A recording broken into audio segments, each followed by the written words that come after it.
When you think of a crown, you think of a queen. When you think of a queen, you think of the highest form of flattery that you can ever think about. When you are a queen, you are empowering women. They look at you and they see you on this platform and they think like, what an amazing woman, right? Every time that we put our crown on, we think about our character at all times, and we think about, I am so glad that I have a queen mentality towards people. I don't look at people like they're peasants. I don't look at them like that, but I know my worth as a queen, and I feel like all the time we need to wake up and grab our crown, put it on, and know no one else is gonna dictate who I am, because I know as a person who I am and what I represent as a woman and who I represent, and that's me. And I don't have to deal with anything else because I'm a queen. The thing I do most in my community is to empower women of color, and I started this social media outlet called Women's Boulevard. It's WMNS Boulevard. You can check it out on Facebook.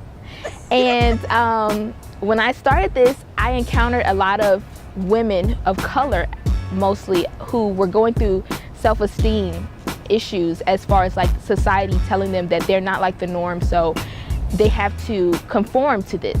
And I feel like as women of color, we are supposed to be strong women, and this is for minorities as well. When I say women of color, I mean all women.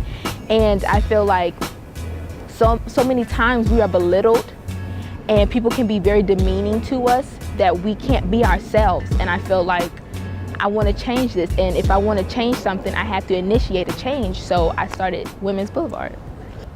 I grew up in a nice neighborhood, but my mother and I had to relocate when my parents divorced, and I went to school in a high school that was in a low-income area, and I encountered a lot of individuals who did not have a lot of self-support and someone pushing them to be better.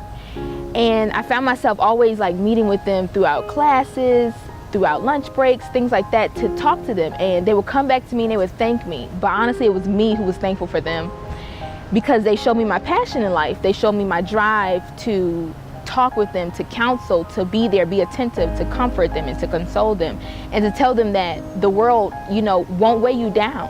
Just push and continue to strive to be the best person you can be. She came up to me and she said, "Can I talk to you?" And I said, yes, awesome. I love talking, I love relationships. She said, "I was dealing with so much. I had even thought about wondering why I'm still here." She talked about how, sorry guys. She talked about how she wanted to commit suicide before, and she had tried this multiple times.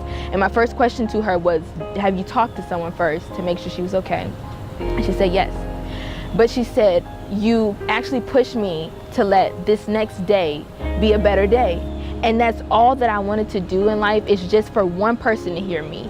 I don't have to have a platform of multiple women or multiple men and women. I don't have to do that. As long as I reach one person with my words, I feel like that does it for me, and that changes me as a person. If I could share one thing in life, I would tell people that you are a masterpiece. You are beautifully created. There is no one else in this world like you. You are smart, you are intelligent, you are wise, and you are phenomenal. And don't let anyone take that from you, because you are, and you always will be, your biggest project. Continue to make that project your best project, and just keep going. Just keep going. Life is beautiful. You are not your issues. You are not defined by your issues. You are defined by yourself, and yourself is beautiful.